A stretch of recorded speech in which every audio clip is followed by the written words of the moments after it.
Alright, so I'm dropping a couple short videos on how to repair your wheels, but it's not enough. I need to go live, so I'm gonna drop a longer video so maybe I can get enough watch hours to go live. But basically, this is a DIY process if you have everything you need. You're going to start from your valve stem. You're going to scuff everything all the way around. You start at your valve stem so you don't lose your spot. You're going to want everything to look chalky when you're done. So right now, it's a little glossy, dirty, but still glossy if you can see. You want it to kind of look like, you want it to look like that all the way through. As you can see, I already took out all the damage on here, and I'll create another video on the next set I do for a customer that I got coming in. But I already took all the damage out, and you're gonna wanna do, if you have heavy damage, you're gonna do 120 to 320. Some people even go to 400, and then they start putting in their lines like the machine. Also, I heard somebody say, with real repair, just get a CNC machine. And I thought to myself, if you're old, just say that. I know it makes the repair time faster and more efficient and easy, but you still crank out quality wheels without a CNC machine. Just say you're old. You don't want to do the scuffing no more. You don't want to take out the damage no more. You don't want to do none of that. I'm not sure how you guys clear that after the CNC too, because I work with a CNC machine and it leaves the lines, and I don't know what you guys are putting on there, but the clear coat was just peeling up. I don't have a CNC machine and wouldn't use one. But if somebody could reach out and let me know how you guys clear those wheels after you get them CNC'd, what you guys putting on there? I have adhesive promoter. Well, it ain't holding. Person that has a CNC machine, when they cleared it, they used adhesive promoter, and it's not holding on there. I'm not sure what you guys are using, but maybe I got the wrong idea about a CNC machine because I like to stay old school. But basically, you're gonna want to scuff everything. You want everything to look chalky. If everything's not chalky, then it's not gonna come out right off rip. You gotta do the prep proper first. If you don't do the prep proper first, don't even try it. You can come out with terrible work, and you just need to take the time at first. That's all it is. Take the time at first, finish up fast and strong.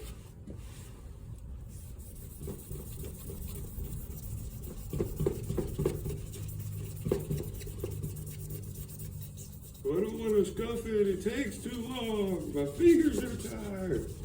If that's the case, for surely, but don't send for us wheel repair guys that don't have a CNC machine.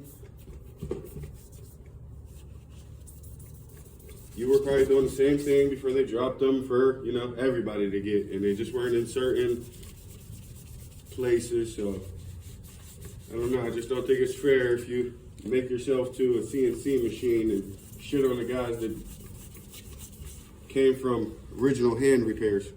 Because I don't think I've dropped a wheel yet that looks terrible. Yes, you can see the difference. You get those lines in there a little bit better, but I'll show you the finished product. We get some lines in there too. You just gotta use the right Scotch pads. Yeah, I said pads, more than one grit. When you're scuffing, yes, that's the ticket. It's the Scotch pads to get those lines in there. You don't know what Scotch pad to use? Just say that.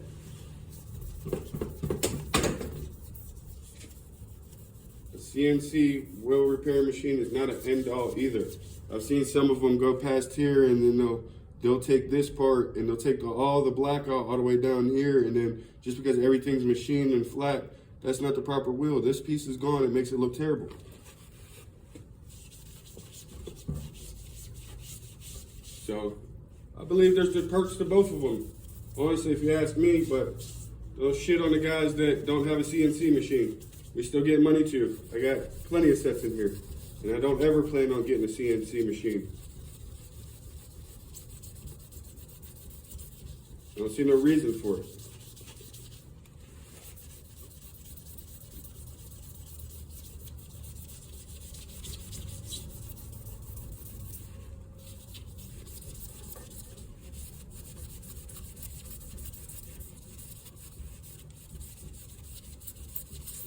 ultimate goal with this, I thought always was to make the wheels look great for your customer and to make most of the money as possible. But spending thousands and thousands of dollars on a machine, or even making a payment on them, getting it financed, maybe for some extreme level shops, but I don't know. Chasing a CNC machine when you're so small, it just doesn't seem ideal. I think if you're still doing wheels and your CNC machine is still rolling, then yes, for surely, because then you're getting autonomous work done while you're still completing tasks. But just because it puts out a higher quality wheel, don't shit on the guys that still do this, because I still do a good job. And there's some guys out there that still do a great job. And there's some guys out there that didn't have a CNC machine too long ago, and now they're new, they're brand new. You think that they're,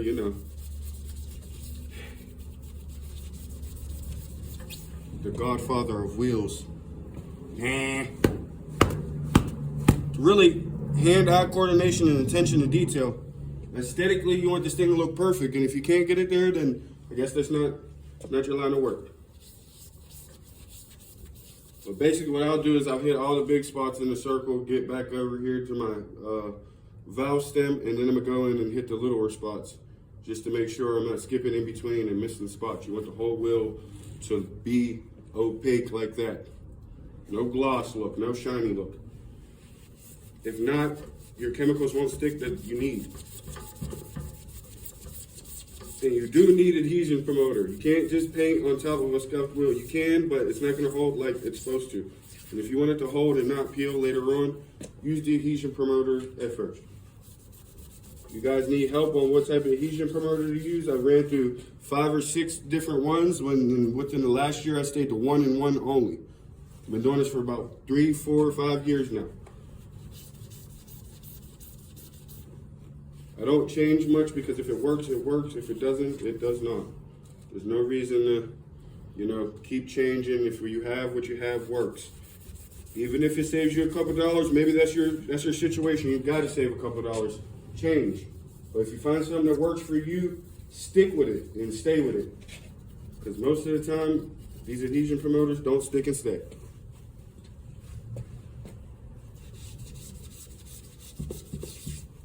Also, if you need paint-related materials too, or just even some stuff to clean up, like paint thinner, just reach out to me and I'll let you guys know what to use and stuff like that. Stuff that I'm using, the stuff that I try out, how it works, how it doesn't work.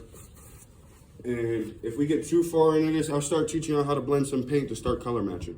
But I'm not going to start doing that until I get enough following and get enough people watching. There's no reason for me to do that. I'm wasting time not doing wheels, creating videos for content. I want to try to do both at the same time.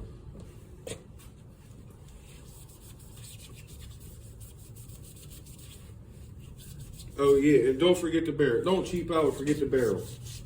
Don't forget this back part. This back part's called the barrel. You gotta get that part too. Don't cheap out and do that. If you're gonna do it all the way. Make it look nice. Now basically I'm just going through and making sure I got everything. Anything that I see look a little shiny, I'm gonna go right over top of it, because that's the part I want to look glossy when it's all done. After we get done adding what we need to. And if you have little nicks and gouges like I'm about to show you, like this one here, one right there. You're going to take some 320 and hand sand that. Don't use no reason to use any type of machine on this. You hand sand it till it's flat. And you go back over with your Scotch pad and you scuff it again. And there's a couple blemishes here and there that I may have missed while doing the wheel, but this is where you go back and get every single thing to make it look perfect.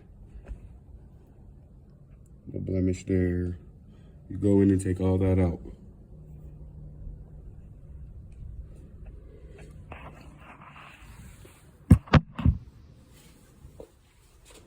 But basically, most of this is all prep work. There's no damage. This is me not taking no damage out. I haven't took no damage out. I didn't record that. And if you guys want to see that next time, let me know. Reach out, say something in the comments. Because I'll do this a couple times. I'll keep putting these short videos up, but if it doesn't make enough, like if it doesn't reach enough people, there's no reason for me to do it unless I want to watch it later on in life. I'm not fooling myself like that. I don't want to watch this later on in life. I want other people to watch it and gain something from it. I know what I'm doing. So I got about, I got like a 6 to 8 month timeline where I need to have enough people watching the show to where I'll stop doing this. But for now, it's just shorts and little shorter size videos. I can't go live. I don't have enough subscribers. That's all right. I'm not worried about that. I know there's other ways to get it too, but you have to have a certain amount of watch hours and all that stuff.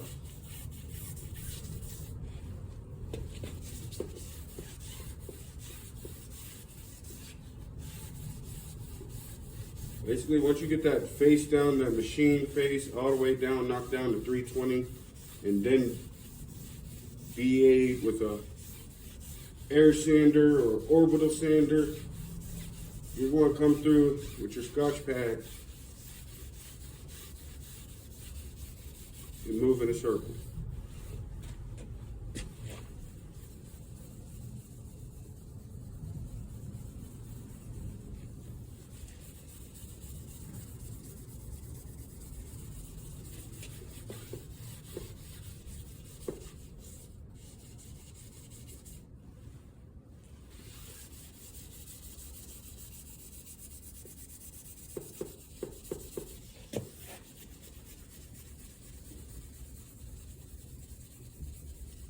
No, this is not the Scotch pad to finish up with. This is the Scotch pad to finish up with. If y'all reach out, I'll put it in the details.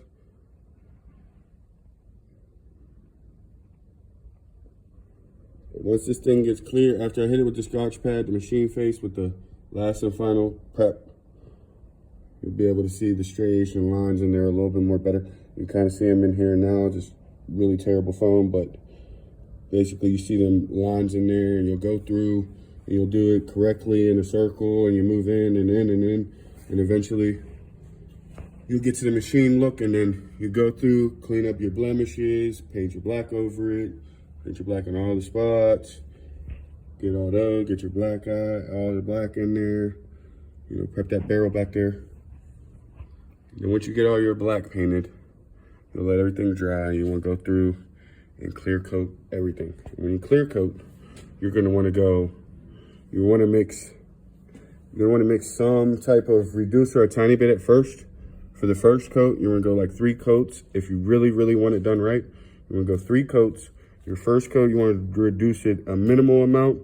Your second coat, you want to reduce it even more. And your third coat, you want to reduce it even more. And then if you can, what you don't need if you spray it the right way, you can, what you go grab is called, it's blending reducer. So basically go through, and some of the dry spots that are going to be in the pocket that maybe it's hard to reach for you to spray on, you want to go through and put this in, it's called blend. Basically put it in a paint gun, and you'll go through in these corners. It'll be a little bit dry back here, or like in here where you really can't get the atomization back there with the gun, because maybe you can't tilt it or your gun's too big. But basically what will happen is if it gets a little dry back here, this blend, if you don't spray too much, it's just lightly, you can blend it into each other, and it'll basically melt the clear back into each other if you're painting the whole wheel. If you're not painting the barrel, then that's on you. But basically these dry spots and the spots you're leaving dry, if you ever have any dry spots when clearing, you want to go through with some blending reducer. And you just, there's 2 ways to do it. I've seen people do it different ways. This is a different way to skin every cat. Some people put it actually in with their clear, and it'll lay down just a little bit better. I do not do that because I don't see no reason for it. If that was the case, that would be part of my clear mixture when it comes time. But basically that's where we're at. I still got to finish the middle. I didn't scuff the middle or the lug nuts, but I'm gonna go ahead and wrap up here just short of 15 minutes. I don't want you guys to stay too long, but basically right now this is a Honda wheel. I think it's on a 19-inch, and I think they come on Accords, but I got all 4 here. And as you can see now, I'll go here. Now you'll see some of the striation marks, some of the, you know, marks that we're gonna have in there that almost look machine, almost. It is not a machine finish. Let me get that correct. It is not a machine finish, but finished product is not too far off. If you're anal about it, don't have your wheels done this way. Off rip, I'll tell you that, if you're gonna be anal about it. But if you want something close that doesn't cost $1 million just to pay for that machine, because that machine's expensive, then you come through and find out how I did it. But this is DA, this is 320 after the 120, 220, and this is 320 to knock all the damage out. This is a DA on 120 and then 320 to knock all the scratches out that are going to come in there when you sandpaper it with just a regular circular sander. But as you can tell from this is what the DA leaves behind, a nice soft metal for you to go and scuff. But if you don't have the right scuff pads, you're never going to leave the proper lines in there. But you can tell the difference from just that little one scuff pad that I have here. And then just this, I know I'm supposed to stop at 15 minutes, but I want to show you guys the difference. Basically, that's just one scuff pad. And you can see I got two different ones there.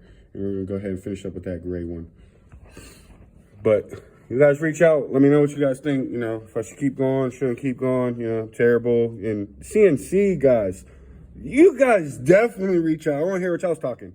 For surely, if you own a CNC machine, call me, reach out to me. I will reach back out to you. We'll just have a talk, you know what I mean? And maybe I will need to get a CNC machine after so long.